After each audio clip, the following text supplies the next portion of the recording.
Hi, I'm Anna Dolce, and today we will be discussing Why Self-Care is Not Enough, The Nature of True Well-Being by Dr. Samuel Satios, who we are lucky to have here with us today. A little bit about this article. We often hear self-care as a buzzword in the psychology community, and it's something that has been thrown around so much that it really has started to not mean anything. And this article discusses why we need to turn to other things like spirituality to help us on our mental health journeys and just journeys with our well-being, because as it's stated in the title, self-care alone is not enough. There needs to be something deeper, like spirituality. And this article discusses different religions and what they say about that, and also how you can incorporate this in your own life. So, welcome, Dr. Satios. We're really lucky to have you here today. Thank you again for having me on, Dr. Deussing, and to Anna for preparing the reading of the article.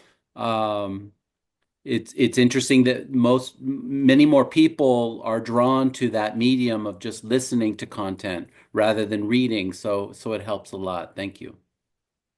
I really enjoyed this article. I liked the acknowledgement of kind of how the modern zeitgeist of self-care really leaves out, obviously, the spiritual aspect. And I like how you mentioned the very horizontal nature of viewing ourselves and not the vertical aspect of it, and how leaving that out kind of puts us in like a perpetuating cycle of just self-care not fully serving us kind of thing. And I really appreciated that and how you related it to many different religious texts and how our modern idea of self-care can sometimes be very isolating, um, which is again not serving what we want it to. I don't know if anybody wants to add anything, but yeah, there was a lot of really good points in here. Yeah, I'll drop in. I really found this fascinating. The title, I like why self-care is not enough, but after reading the article, I might even extend this to self-care can miss the mark completely. And it can even do self-harm in terms of disconnecting from our world, the sacred, others around us. So I might even add like why self-care is not enough and can even in some cases be harmful. I found the roots in the self-help movement helpful because nobody talks about self-help. And there was a zeitgeist where that was all there was. So to chain that to the self-help movement, I think provides a context that I hadn't thought about before.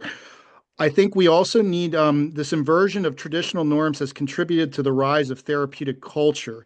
This therapeutic culture where we're all about quick fixes, hacks, technique, technical proficiency, misses the mark too. And oftentimes we see clients coming into sessions echoing that. In terms of, I want this and I want the quick fix. And a big part of my work is educating people, trying to realize, yes, we can do that. And there's depth, psychology, there's depth oriented work that we can do or that we possibly need to do in order to not just band-aid things. I just love the spectrum of religions and spiritual practices that are captured in here. Everything from the Eastern philosophies to the Arabic world to Judeo-Christian. I also, too, it saddens me because a lot of times when we bring out words like religion and spirituality, it really turns people off. Judy was talking about how she was having a conversation with a friend about this article who's an atheist, and as soon as those terms come up, or even prayer, people tend to tune out. And I really think that I wish that we could have more open dialogue around this, which is a wonderful way that this article kind of makes it accessible too. I love the way it's written because this is very accessible. This article, though, I was really able to plug and play, not just into the world at large, but my own self. And then lastly, one thing that really blew my mind was the roots of the word spirit. And coming back to breath, we're always telling people to take breaths, breathe. This is a great example because we can frame that as a technical exercise. Let's do square breathing and ground yourself. And now there's a whole other dialectic in terms of this is returning to spirit. And this is returning to a level of connection that's multidimensional. And that's not just self care, but also soul care, the science of soul care. I really, one of my big takeaways from this article is that we can't really fully care for ourselves. I saw there's a sentence that says the assumption behind obsessive self-care is that we're able to fully care for ourselves, but the notion that we have ultimate agency over our lives is illusory. And that's something that is very jarring for people to hear, but I think it's like almost crucial to the healing process to know that there's so many things out of your life in your life that are out of your control. And I really liked how this tied it into spirituality and how in many religions you place your faith in a higher power or a higher being. And I think that even if you don't assign yourself to a certain religion, this is something that, speaking from personal experience, I have to do in order to keep myself feeling like my soul feeling well, is just to know that there's some higher power that is guiding me in some way. And I think that, again, when people hear that, it, especially in the therapy realm, it can turn them off. But it's important to just keep your mind open and actually listen, because then you'll realize, like, oh, wait, I actually do this in my life. And maybe I don't call it that, but this is a similar thing and it's very helpful. I really liked that part. Something that struck me in the article was about spiritual bypassing. Uh, the sentence really stood out. Spiritual bypassing is describing a common tendency to adopt spiritual ideas and practices so as to avoid dealing with unfinished business. And speaking from my personal network of acquaintances and so forth, I do see a tendency for people to not really want to go in to see a therapist.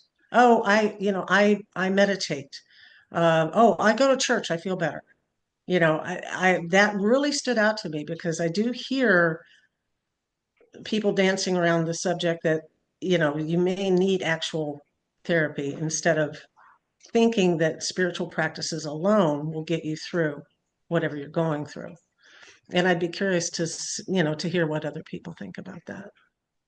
I appreciated that also. It's kind of like the dialectic of placing too much control or responsibility on yourself, and then the complete opposite of that is just like, I have no say in this, I have no part in this, it's all up to the higher power, the universe, what have you.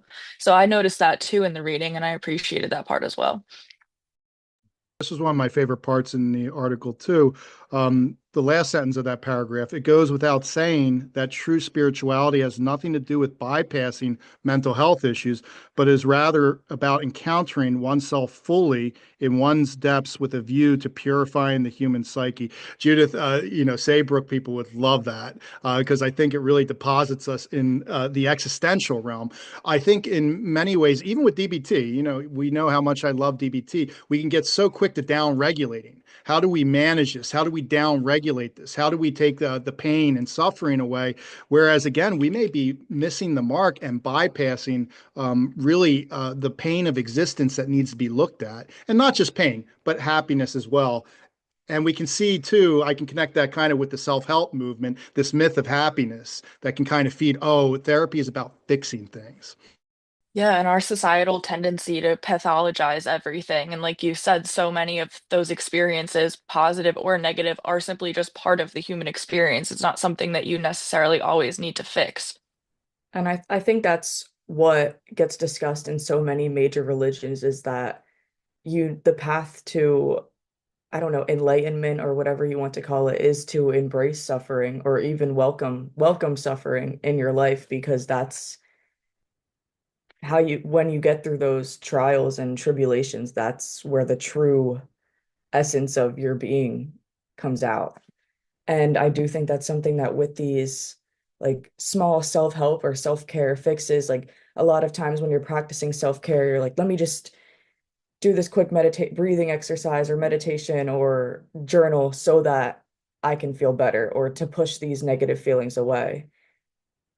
And it seems like a lot of these religions that are discussed in here, it's not to push the negative feelings away, but the prayer is rather to sit with those negative feelings or to converse or relate to the higher power about the feelings that you're feeling while not trying to push them away. And I think that's where a lot of us get stuck with the self-care and the self-help, is yeah, we pathologize ourselves too, and we think that there's something wrong with us for feeling these ways when it's just a normal part of human nature. And I do really like how religion amplifies that. I do want to point out Dr. Lanahan, Dr. Marsha Lanahan, founder of DBT, threw around the idea. Well, first off, DBT is predicated in many ways upon Zen principles. So it's embedded and baked in there, however, not really explicitly said. I read somewhere, I don't know if this is true or folklore in the DBT realm. I heard that she originally wanted to call it like Zen behavioral therapy. However, that might not sit well with the traditional psychiatric paradigm, psychology paradigm. I think I actually recently saw that somewhere because I found it interesting. And I was thinking, like, oh, I can see why she didn't end up naming it that, because a lot of people, again, see those things and they're like, oh, it's not like science backed. I'm gonna just not accept it. But that's what I really liked about this article as a whole, was the fact that it was so informative, and even and that because I'm not super religious. So when I first started reading it, like sometimes when I read things that are talking a lot about religion, my instinct is to kind of shut down. And I noticed myself doing that. And I was like, this is not something that's going to actually help you. So just keeping an open mind. And I really got so much out of this article. And I was glad that I was able to keep an open mind, because it it reminded me that I've been lacking having a spiritual practice recently, and it kind of brought me able to come back to that. And I think it's such an essential part of all of our lives, whether we realize it or not. If I may ask, Dr. Sotios, in the vein of curiosity, how long, how do I word this? How long did it take you to write such an amazing article of research that you did? Again, from the sense of curiosity, which is who I am in the midst of my own research journey. I'm just curious. This is such an amazing article. I am taking it to campus next month, and I would just love to know how you do what you do. Um, do you mind sharing a little something about the process of this work? Well, thank you. Thank you for the question, Judith. Uh, well, the idea of self-care is something that I've been thinking about for a long time, because it's kind of the go-to. I don't know what to do in the therapeutic process as a clinician, as a psychotherapist. Uh, and all right, let's resort to self-care. All the medications have been tried out. I've kind of exhausted all possibilities. All right, let's return back to coping skills and self-care. And of course, this is all logical. This is all something that we always want to include, but it shouldn't be the end. I think that this idea of self-care always struck me as problematic, because the idea of the notions of the self, the notion of identity itself, seem to always be clouded by a profound misunderstanding as to what the human being is in the fullest sense.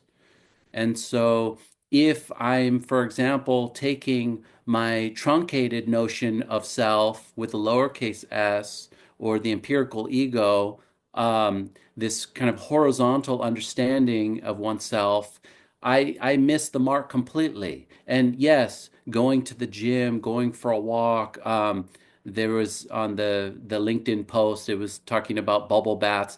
That could be wonderful for people. But what we're talking about in terms of self-care is a connection to a transcendent reality as it's immanent, as it's found within ourselves. So notions of self-care is opening that doorway to connect with the world that we're integrally connected to in this moment, in the here and now, and to really focus on the practice of this, what's arising now, moment by moment. So I was compelled for many years to write this article, and I think it was in the post-pandemic era where just so much was happening. I realized that I had to sit down and write something about this. But I've been researching these things for many years. So when you say how long did it take to write, it's misleading because there's a lot predicated on, the extent um, that I've been, engaged in these readings and then also studying these things and also applying them in therapy. Well, thank you very much for that. How does this practice of spirituality show up in your work outside of research, like with clients and things like that? Do you notice this being a issue or like something that people are lacking? Yeah, it's a good question. So whether someone has a faith tradition that they're connected to or not, this is always in the background, so to speak. It's this larger framework that's there that I'm utilizing and drawing correlations to in terms of uh, what they talk about, what behaviors they're experiencing. Uh, and of course, if the individual is more open to discussing how spirituality informs their life, it makes it much easier. Many times, people are afraid to mention this because they fear that it's going to look down, they're going to be looked down upon, that they somehow haven't come out of the dark ages and embrace the modern world, which is, you do it yourself and there's no meta narrative. There's no kind of rationale for being other than we're just here and we have to sort it out for ourselves. Um, so it helps track and provide support in the moment with the person, but it's also a way where I can connect within that sacred center in myself. And so be there in that moment and then from that place be able to see how I might be of support to the other person. And oftentimes it's overlooked. Oh my gosh, I didn't realize that my own faith and my own upbringing in my faith or leaving my faith, my parents were religious and I grew up in the household and I decided not to participate. And oh, I didn't realize that that was part and parcel of what I'm lacking in my life today. And so but it is a contentious issue, and it's really problematic. And we see examples in the world today that are really problematic. And so but I think I for my in my work, I think it's essential to take this into consideration because if you look at just I guess just to add real quick is that across the diverse cultures of the world, the invisible world, the unmanifest world, however you want to frame it, is what the world of appearances arises from. So if we understand our experience in that context, then we realize that there's so much that evidence-based practices miss out on. If the invisible, if the unseen is that which gives rise to all of the visible world, and so empirical reality accounts for that which can be perceived by the five senses. But we're talking here about what includes the world of the five senses and beyond. So this shifts everything within, what we consider psychology or the science of the soul, rather. And how do we include the corporeal, the physical body, the intermediary realm, and then what transcends the intermediary realm? And so even if you look at non-theistic traditions such as Buddhism and Taoism, there are elements of both transcendence and immanence. So there's a lot here that I think the field of mental health and the discipline of psychology can can return to in order to have more efficacious outcomes and restore the harms, the kind of the trauma of secularism. The secular world breaking itself off from the sacred is a trauma. And so how can we understand the traumas that the individuals come in, seeking help, and how are the trauma that they're coming in for, how is that linked to the break and mass of the collective world from the sacred? Yeah, I really appreciate that. I really liked what you said about how a lot of times people who are religious, they might feel embarrassed or almost uncomfortable to share that with their therapist. And I had never really consciously thought of that before, but it is definitely something that at least I experience, and I'm sure a lot of people do too, where it almost feels like maybe you feel silly for bringing it up, but it's such an important part of your life, and that is your life. So I really appreciate the openness and the willingness to discuss that. And I've had people in tears, saying, I didn't know I could talk about this, my relationship with, God. I didn't know that I could bring this to therapy. I didn't know that I could utilize that to manage or navigate some of my challenges in life or my relationships, challenges. I don't know if there's another question, but I should say that this chapter on self-care, it will be the concluding chapter of a forthcoming book entitled Psyche and the Sacred, Integrating Mental Health and Spiritual Well-Being. And also the Enneagram essay or article will be included in that forthcoming book. So um, and then so that'll be in 2025, and then there's another book also, Sacred Psychology, A Global Perspective. So if some of these themes are of interest, that those other works in 2025 will hopefully complement some of these interests. That's awesome. We'll be on the lookout for that. I'm excited.